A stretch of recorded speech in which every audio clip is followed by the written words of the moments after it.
Hello and welcome to the Business Today show. I'm Udayan Mukherjee. My guest today has the unique distinction of being the man with the happiest mind in Indian industry. A true pioneer in the Indian technology sector, he first spearheaded Wipro's technology business for a decade and a half before going on to start the hugely successful Mindtree. And when that journey ended, he has now started Happiest Minds, one of the edgiest technology companies in India, and it gives me great pleasure to welcome for you on the show Ashok Soota, Executive Chairman of Happiest Mind Technologies. Ashok, very good to see you after a long time. How are you? Very well, Udayan. It's great to see you too. It's over a decade since we last spoke, and both of us are now in new avatars. Yes, that is very true. But I wanted to ask you about this name thing because it was Mindtree and now Happiest Minds. The word mind seems to be a continuous strain in your entrepreneurial ventures. I mean, I'm curious, indulge my curiosity.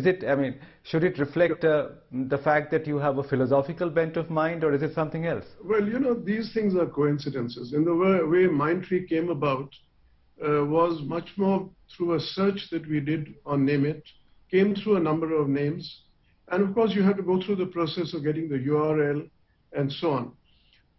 However, Happiest Minds, I would say that happiness was very much on my mind.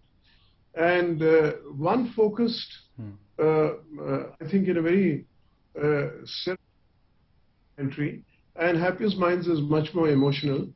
I once again went through the process of submitting 3 names to the registrar of companies, made sure I could get the URL, and fortunately my first choice went through with Happiest Minds. Now, as I was saying in my introduction, you had quite the checkered journey. From 15 years at Wipro, spearheading that business, and then Mindtree.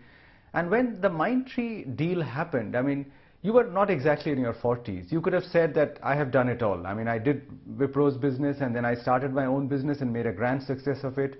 I can hang up my boots and walk away. There's nothing else to prove.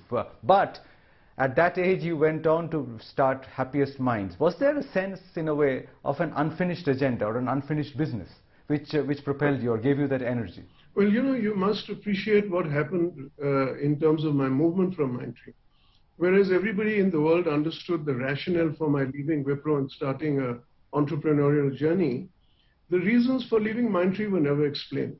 But the beautiful thing about this is that I converted what I would think of being a problem into an opportunity, and that is really one of the philosophies in my life, that whenever you have a problem, try and see what opportunities exist within.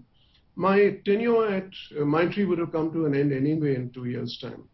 This gave me a new runway, and the nice thing is it worked out for the greater good of all concerned. So are you saying that despite the way it happened, you did not walk away with any bitterness?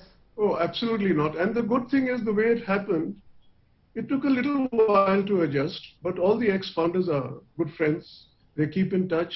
Many of them consulted me while they made their own subsequent changes. So, as I said, it worked out rather amicably and well. However, I can see that there have been learnings from that episode, because I read somewhere that you said that you would never let your stake in Happiest Minds, or the family stake, your family stake, fall below 35%. Surely there must have been learnings from the Mindtree episode which has propelled you to do things like that.